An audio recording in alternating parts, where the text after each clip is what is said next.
Bien, voilà, donc l'enregistrement démarre. Alors, j'ai un petit problème d'autofocus. J'espère que ça va aller quand même. Je sais pas ce qui se passe, en fait. Hein, peut-être en mettant une lumière un peu plus rasante. Voilà, donc on va parler de quelque chose qui est aussi au programme hein, de votre formation de BTS, mais qui ne va vraisemblablement pas tomber dans votre examen. Donc, c'est ce qu'on appelle les transformés de Laplace. Alors, les transformés de Laplace, c'est typiquement, hein, dans les sujets de BTS, c'est le deuxième exercice. Sauf que vous, cette année, avec un numéro d'année impair, vous tombez normalement sur les séries de Fourier. Enfin, ça fait 20 ans que c'est comme ça. Hein. D'accord? Donc l'an dernier, hein, je pense que Céline et Tom pourront attester, hein, le deuxième exercice, c'était les transformés de Laplace. Alors pourquoi il faut en parler? Parce que même si c'est pas, je pense, hein, dans votre sujet de BTS cette année, de toute évidence. Hein. Par contre, si vous faites un tout petit peu d'ingénierie les années suivantes, ne serait-ce qu'en formation, hein, ou alors en licence pro, vous risquez de parler de transformer de Laplace, en fait. Alors pourquoi, en fait, on parle de transformer de Laplace, et qu'est-ce que c'est? Bah, déjà, quelle est la différence, en fait, entre les transformés de Laplace et les séries de Fourier? Alors, les séries de Fourier, hein, je tiens à vous rappeler un petit peu que les séries de Fourier, c'est pour les fonctions qu'on dit périodiques. D'accord? Donc, c'est par exemple les séries de Fourier. Quand vous travaillez sur les séries de Fourier, vous travaillez sur des fonctions qui se répètent à l'infini, comme ça. Et en fait, elles se répètent à l'infini d'un côté et de l'autre. Hein, d'accord? Donc, les séries de Fourier, c'est un petit peu, c'est un petit peu abstrait parce que, enfin, du moins, ça s'intéresse à des objets un peu abstraits. Parce que dans la réalité, si ça, par exemple, je ne sais pas moi, si c'est un signal électrique, hein, par exemple, si c'est des 0 et des 1, par exemple, qui sont envoyés, ou des moins 5 volts, des plus 5 volts, qui sont envoyés dans un câble ici, d'accord, dans un simple câble, et donc qui vont être des signaux, par exemple, numériques. Vous savez que c'est des 0 et des 1, généralement, qui sont envoyés. Eh bien, ces 0 et ces 1, ils ne sont pas envoyés depuis un temps moins infini, et ils ne vont pas être envoyés pendant un temps infini non plus, d'accord? Donc, en fait, les transformés de Laplace, ça va gérer ça. En fait. Donc, les fonctions périodiques, c'est comme ça, mais les transformés de Laplace,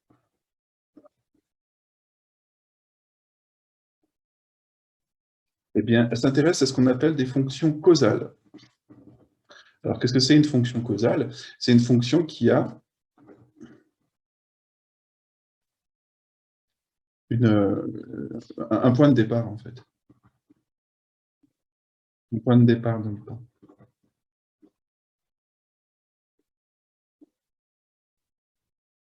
Alors, un point de départ dans le temps, ça veut dire qu'avant ce point de départ, ça vaut 0, et puis tout d'un coup, ça fait quelque chose qui peut être périodique ou pas, hein, d'accord? Donc, c'est ça le point de départ.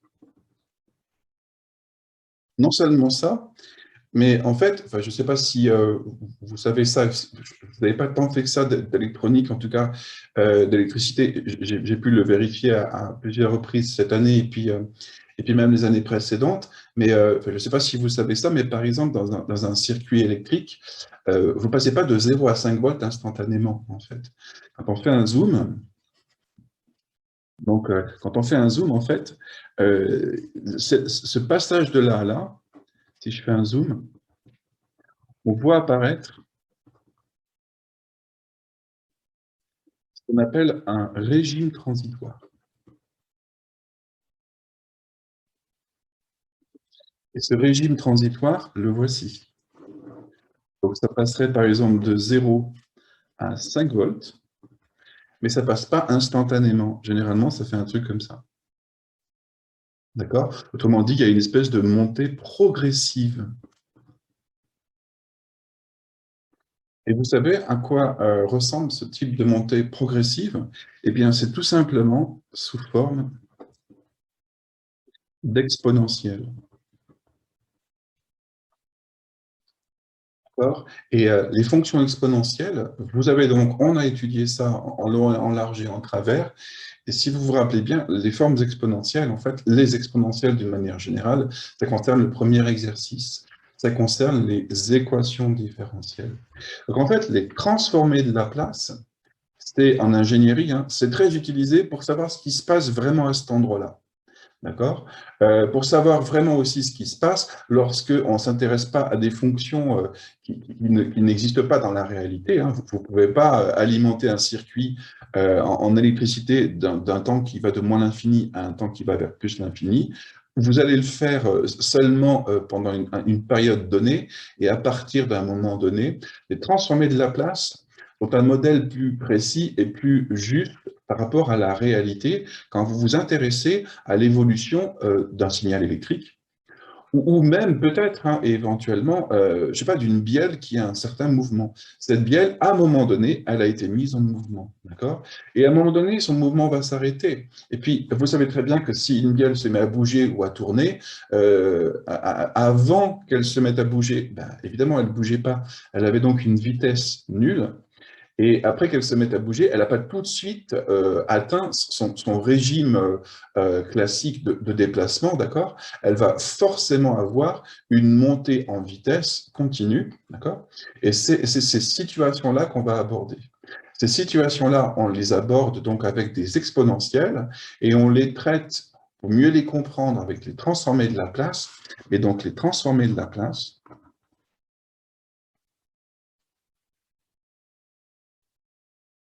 eh bien, elles s'intéressent particulièrement, hein, dans votre formation, à ce qu'on appelle au régime transitoire. Donc à ces moments-là. Et ces régimes transitoires, on les étudie euh, à l'aide d'équations différentielles.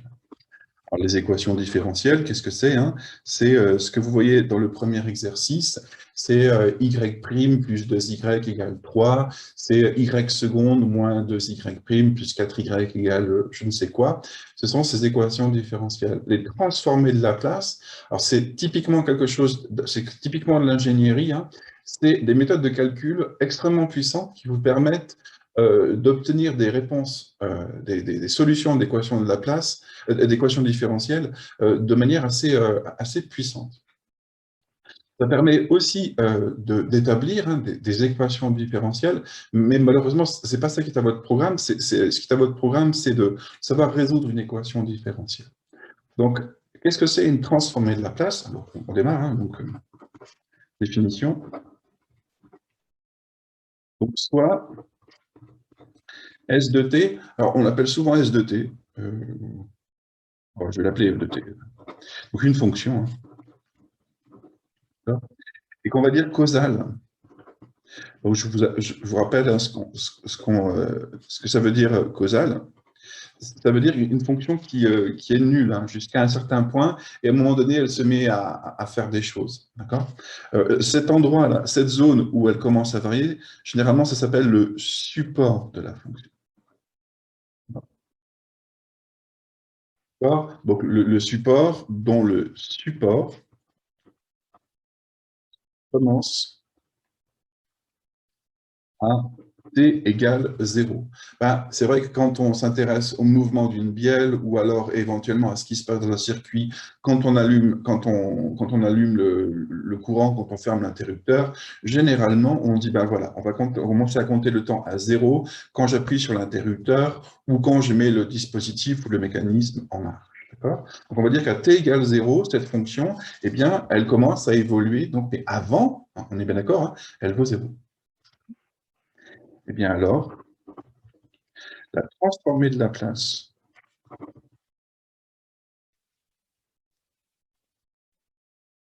de f de t, eh bien, elle s'écrit comme ça. Alors attention, c'est pas sympa du tout. Ça s'appelle, du coup, on change de notation, on appelle ça grand F de P, et voici son écriture. C'est une intégrale dans laquelle vous allez mettre f de t, dans laquelle vous allez multiplier f de t par une exponentielle, et dans cette exponentielle, vous allez mettre ceci en exposant moins, peut-être p ici, la variable temps ici de la fonction, et c'est ça que vous allez intégrer de 0 à l'infini par rapport à la variable t.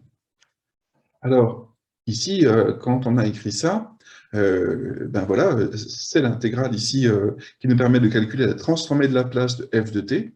D'accord? Vous voyez que cette écriture, elle n'est pas forcément ben, très sympa, en fait. Et c'est vrai que si on avait un peu plus de temps, ben, j'essaierai hein, de vous la faire travailler avec certaines fonctions simples. Alors, les fonctions sinus et cosinus, on ne le ferait surtout pas, hein, mais avec des fonctions du genre, peut-être des fonctions exponentielles, ce genre de calcul se fait assez bien. Mais toujours est-il que ben, on ne va pas du tout le travailler. Je me permets juste de vous dire, voilà comment on calcule f de p, la transformée de Laplace d'une certaine fonction. Alors, tout calcul fait,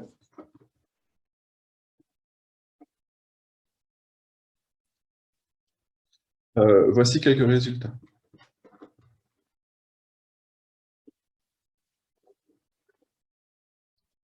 Alors que je vais mettre la page suivante, évidemment. Donc, voici quelques résultats. Donc, je veux pas, on ne va pas ici faire des calculs.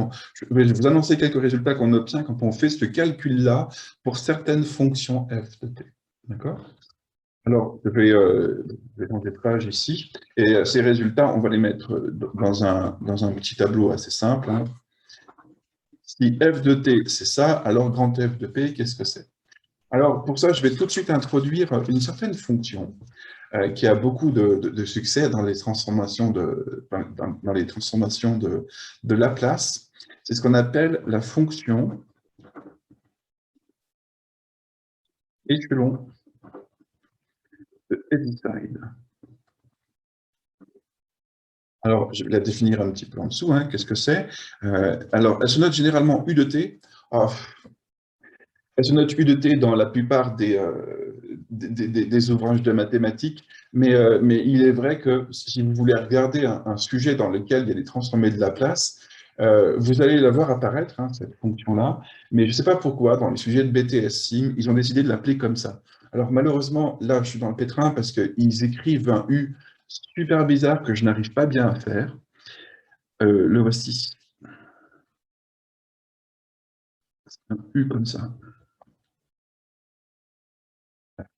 Ah, ça va, je suis assez fier de moi. C'est une espèce de U majuscule, mais ils ont un super arrondi ici. Enfin, c'est très très joli hein, dans leur sujet.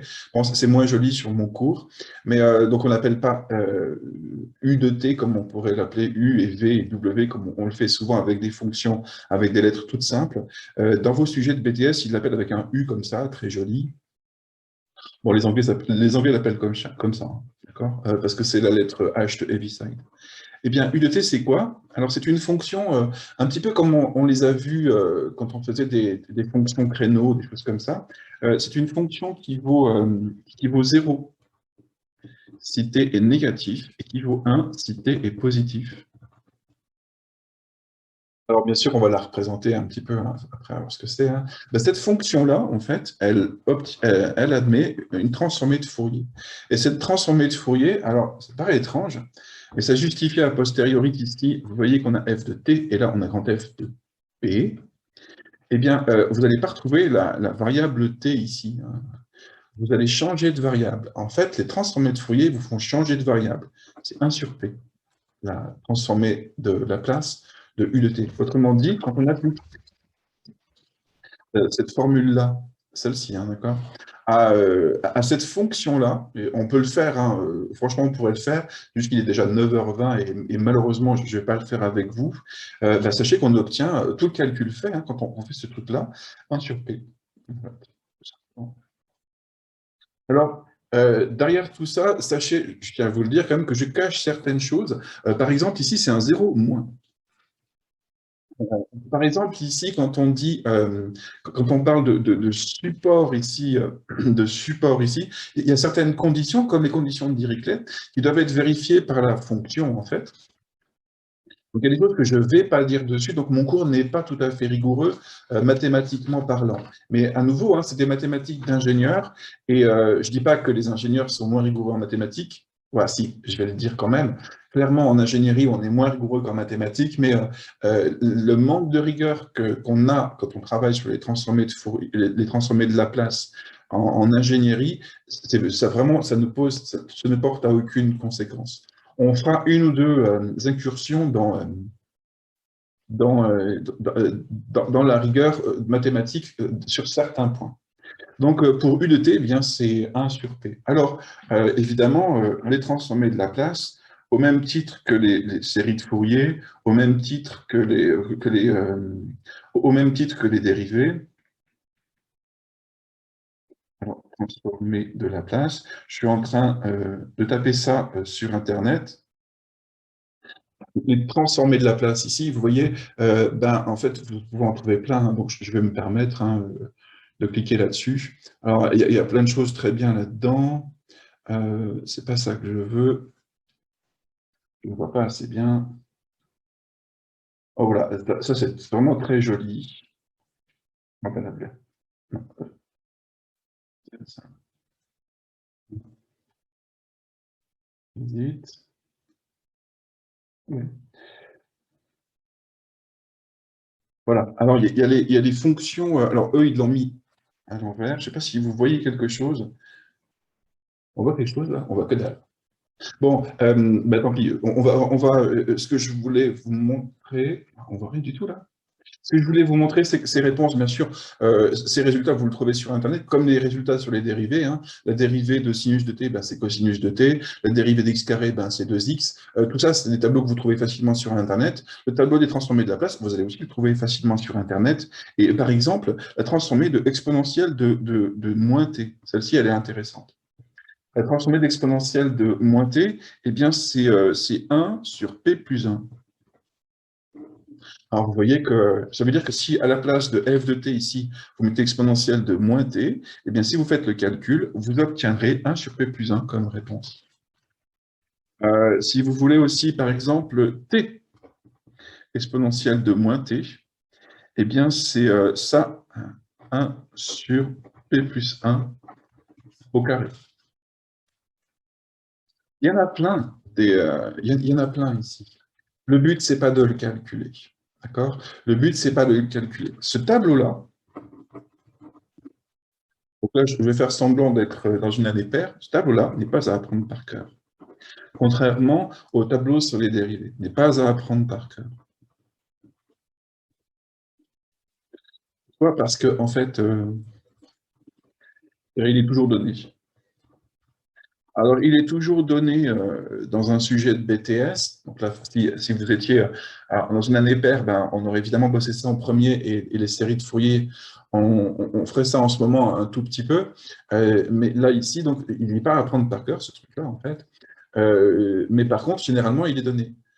Mais il y a quand même, et donc quand je vous disais que dans les mathématiques d'ingénieur, il y a un tout petit manque de rigueur, eh bien, dans ce tableau-là que je vous écris, et dans le tableau-là que j'ai vu sur Internet, là, hein, il y a un manque de rigueur. Et il faut qu'on en parle. Le manque de rigueur, il est là. Cette fonction-là, exponentielle de moins t. Alors, ce n'est pas obligé de reprendre ça sur un cahier, mais si je reprends ici la représentation graphique de cette fonction, sachez que cette fonction, elle s'écrit comme ça, elle se trace comme ça. Voilà ce que c'est exponentielle de moins t. Mais est-ce que c'est une fonction causale, ça? Non, ce n'est pas une fonction causale. Parce que si vous la regardez de la droite vers la gauche, par exemple, sachez que la courbe, elle ne s'arrête jamais, en fait. Et finalement, c'est un peu le miroir de l'exponentielle de t. Exponentielle de t, ça monte comme ça, c'est un accent aigu. Et exponentielle de moins t, c'est un accent grave, comme ça. Ce n'est pas une fonction causale, ça. Et les transformés de Fourier, les transformés de Laplace, je vous ai dit que ça ne s'intéresse qu'aux fonctions causales. Donc en fait, 1 sur p plus 1, ce n'est pas la transformée de Laplace de ça, c'est pas vrai. 1 sur p plus 1, c'est la transformée de Laplace de ça. Vous allez annuler toute cette partie-là,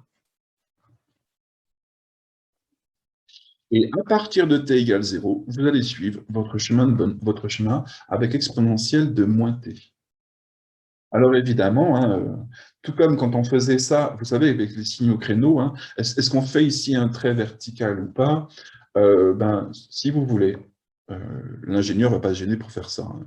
L'ingénieur que j'ai été, hein, personnellement, hein, ne va pas se gêner pour faire ça. Le prof de maths, ça va le choquer, évidemment, hein, mais si vous voulez le faire, c'est pas grave. Mais en fait, 1 sur p plus 1, concrètement, sérieusement, c'est la transformée de Laplace de ce signal bleu ici. Autrement dit, on réduit le support d'exponentielle de moins t à ce qui se passe après 0. Donc, ce n'est pas exponentielle de moins t, ce que j'ai tracé en bleu ici.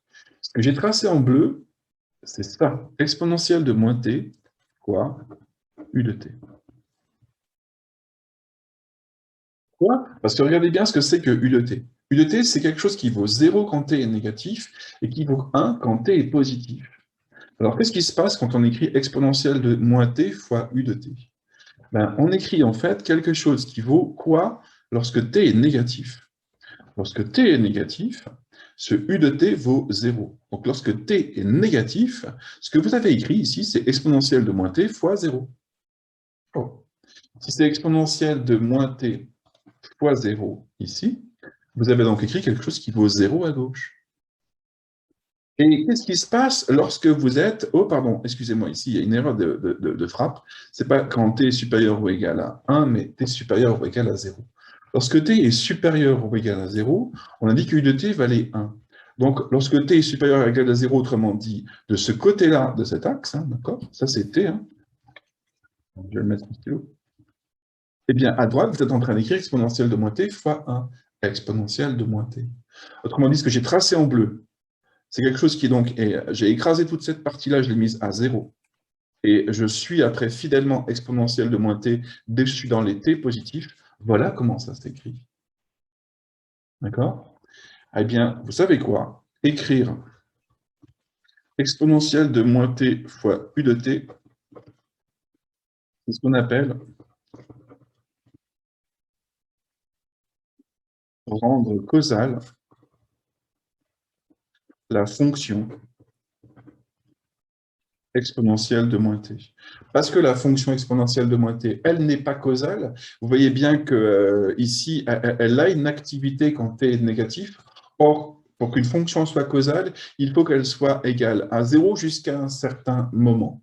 Et ce moment, généralement, c'est 0. Alors évidemment, donc dans ce tableau-là, si vous voulez avoir ici des fonctions avec des transformées de Laplace, il faut que ce soit des fonctions causales, quitte à les rendre causales. C'est pour ça que dans les sujets, par exemple, de BTS SIM, et c'est pas plus mal, parce que au moins c'est plus rigoureux, eh bien, vous avez non pas des fonctions classiques qui sont écrites ici, comme exponentielle de moins t, ou voire même t exponentielle de moins t, mais vous avez exponentielle de moins t fois u de t. Il faut la rendre causale, concrètement. T exponentielle de moins t fois u de t, ici aussi. Il faut les rendre causales pour pouvoir commencer à parler de transformer de Laplace. Mais concrètement, c'est tout simplement ces fonctions-là, et on va s'intéresser à leur comportement à partir de t égale 0. Donc, les tableaux de transformer de Laplace sont un tout petit peu plus difficiles à lire à cause de cette fonction u de t qui apparaît quasiment à toutes les lignes, d'accord? Et donc, ça, c'est des premiers résultats pour cette fonction-là. Alors, il est 9h30. On continue bien sûr hein, demain ce truc-là, mais avant d'aller un petit peu plus loin, je tiens quand même à m'intéresser à ce qui se passe là, d'accord? Parce que ce qui va se passer ensuite, bonjour Quentin, ce qui va se passer ensuite, c'est un travail qui va tourner beaucoup autour de U de T. Donc on va juste regarder à quoi ressemble la représentation graphique de U de T, d'accord, sur un repère ici de ce type-là, d'accord? Avant d'aller plus loin, une étude de la fonction échelon de Heaviside. Je vous rappelle, hein, c'est ce U de T. Voilà, je crois qu'à force de l'écrire, je vais moins bien l'écrire, ça va finir par ressembler un peu à n'importe quoi. C'est un U, hein, on est bien d'accord. Ça va finir par ressembler à un N ou à un W, je pense. C'est un U, s'il vous plaît. D'accord? Donc, dès que vous avez un doute, demandez-moi, mais ce sera surtout jusqu'à la fin, là, je pense, jusqu'à la fin de cette visio, ce sera une fonction échelon de Heaviside.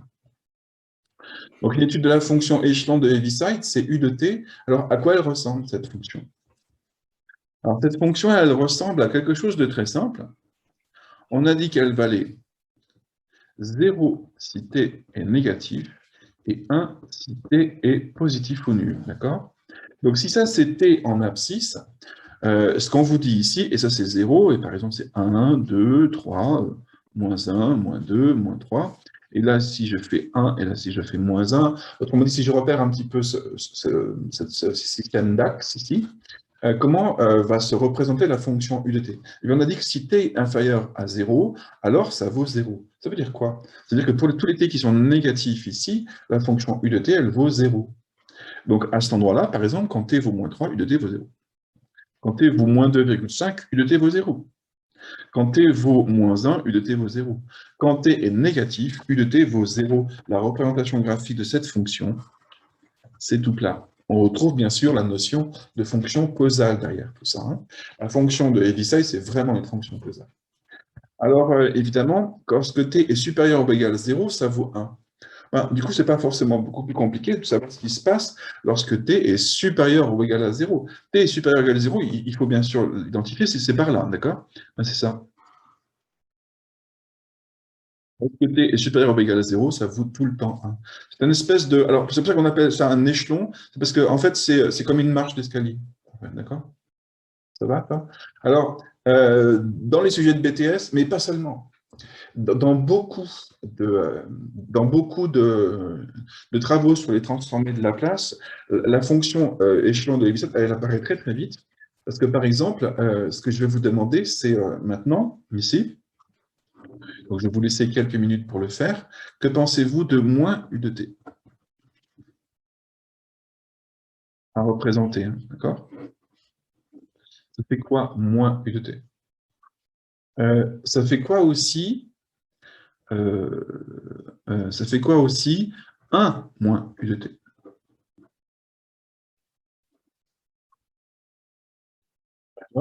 Et surtout la troisième. Alors la troisième, eh bien Charlie et Tom, je pense que Charlie, je crois que tu as bossé avec Tom. Je n'ai pas discuté avec toi, Charlie, mais j'ai discuté un petit peu avec Tom. Et donc, je sais que Tom, par exemple, ça va te rappeler quelque chose. Je pense que Charlie, tu bossais aussi sur le même sujet. À un moment donné, on a eu un échange sur une fonction un peu bizarre, un tableau un peu étrange. Si je te propose, par exemple, u de t-1, comment ça se représente u de t-1? Parce que si vous regardez bien, en fait, qu'est-ce que ça veut dire, moins u de t? Ça veut dire que à chaque fois, ça vous renvoie la valeur, non pas u de t, mais moins u de t. Donc, ça ne vous renvoie pas la valeur 0 ici, ça vous renvoie la valeur moins 0. Pareil ici, c'est moins 0, moins 0. Mais 0 et moins 0, c'est pareil. Autrement dit, dans toute cette zone-là, si u de t vaut 0, ben, moins u de t vaut moins 0. C'est pareil. Là où ça change, bien sûr, c'est après t égale 0, hein, d'accord? Donc, à droite, ici, vous êtes à 1, ici, pour u de t, d'accord? Donc, à moins u de t, ben, vous êtes à moins 1. Bon, j'espère que ça va, ça, en fait. Alors, maintenant, 1 moins u de t. Ça fait un drôle de truc, 1 moins u de t. Alors, 1 moins u de t, je vous laisserai avec une question après, hein, parce qu'il y a ce qu'on appelle la fonction porte de Heaviside, qui est vachement importante. Alors, Tom et Céline la connaissent déjà, hein, probablement, mais peut-être que vous avez oublié. À ce moment-là, tant mieux, ça vous permettra de réfléchir dessus. Mais 1 moins u de t, qu'est-ce que c'est? Ben, par exemple, lorsque t est négatif, u de t vaut 0. D'accord? Donc, dans toute cette zone-là, ici, vous êtes en train de faire 1 moins 0, 1 moins 0, 1 moins 0, 1 moins 0. 1 moins 0, c'est 1.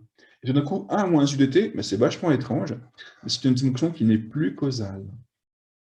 Avec une fonction causale, on peut créer une fonction qui ne l'est plus. Et puis, qu'est-ce qui se passe à droite ici? Ben, à droite, lorsque à droite de 0 ici, vous avez u de t qui vaut 1. Donc, à droite de 0, vous avez 1 moins 1. 0. Donc, vous avez carrément inversé, en fait, enfin, symétrisé, je ne sais pas comment on peut dire, la courbe de la fonction échelon, quoi. Et u de t moins 1, là, c'est un peu plus compliqué, peut-être. U de t moins 1, moi, je crois qu'il faut faire... du coup, Tom, je pense que tu vas remettre le truc, et donc peut-être Charlie aussi, si tu bossais sur le même sujet. Je propose de faire ça, en fait, de prendre des valeurs de t, hein, pour ici, d'accord? De mettre u de t, combien ça fait? Ah, vous voyez, je suis en train de perdre le joli u de t, là. U de t moins 1. D'accord? C'est aussi petit, u de t et u de t moins 1.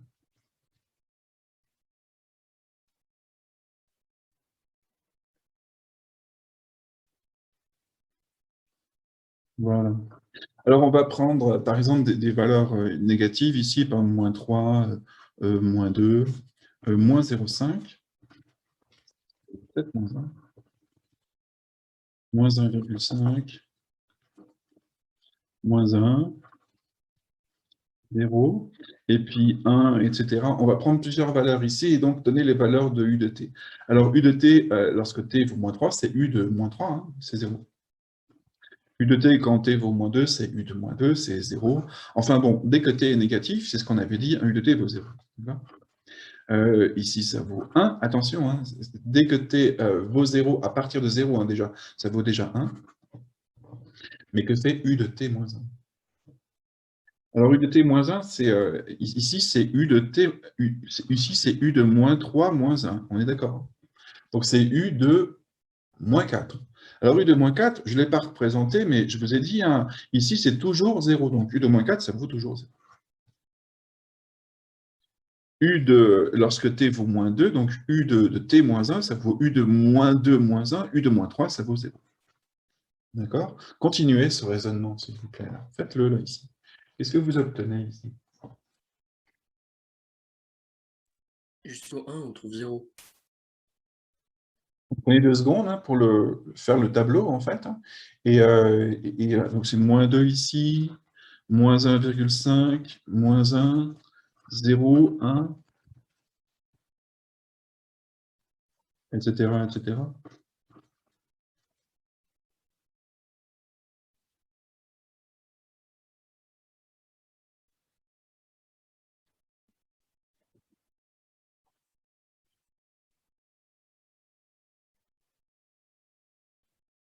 En 2, 3,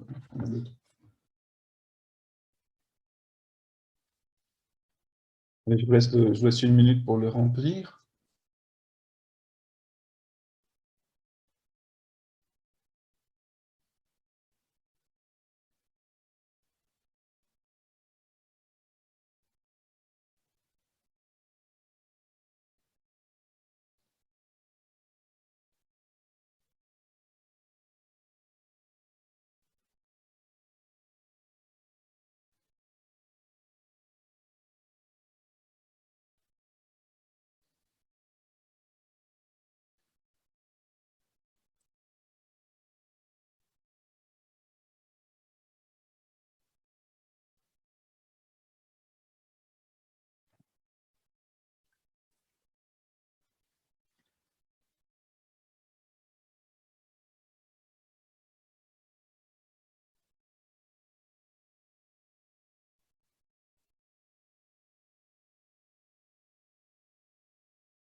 Allez, on va corriger. Donc, ici, U de 0, c'était parce que c'était égal à U de moins 4, hein, d'accord?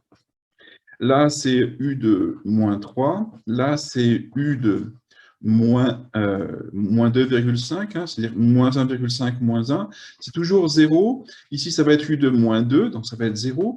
Et ici, ça va être U de 0 moins 1. C'est U de moins 1 encore. Donc, ça vaut toujours 0. À cet endroit-là, en fait, en U de 1, ça vous fait U de 1 moins 1, c'est-à-dire U de 0. Mais jusqu'à 1, vous allez donc toujours avoir 0.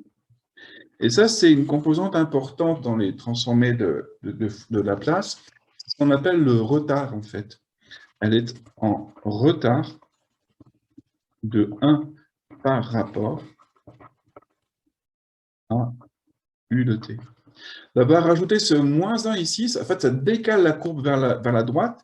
Et donc, vous voyez que cette fois-ci, celle-ci, elle se déclenche à partir de 1 seconde. Si t, et c'est généralement le temps, U de t se déclenche à la seconde 0, mais U de t moins 1 se déclenche à la seconde 1.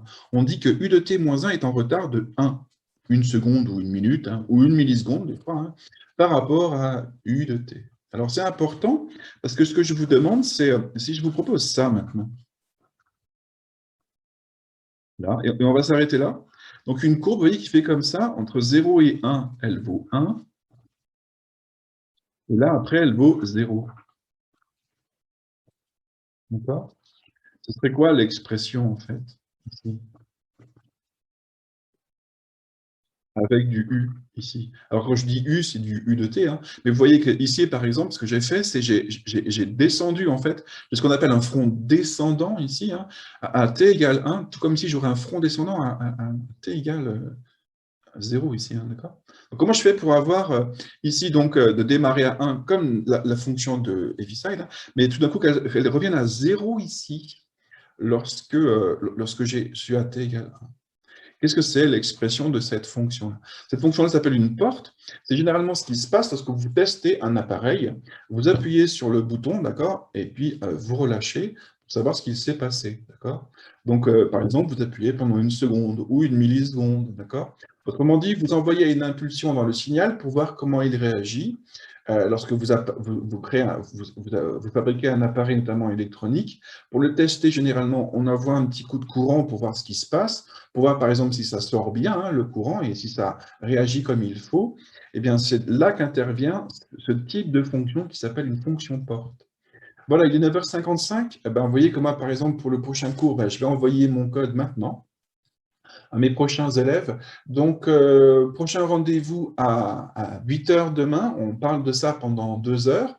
Et vous voyez que pour ce travail-là, il est assez similaire à ce qu'on a fait avec les séries de Fourier. Donc, il est quand même utile aussi pour votre examen de BTS cette année. Et ma foi, eh bien, écoutez, j'espère qu'on saura jusqu'à la fin de l'année maintenir une ambiance relativement correcte pour pouvoir continuer et terminer ce cours le plus sereinement possible ou en tout cas le moins mal possible. Je vous souhaite une bonne journée et je vous dis à demain. Merci bien. Bonne fin de journée. Au revoir. Merci, Au revoir. monsieur. Bonne Au journée. revoir.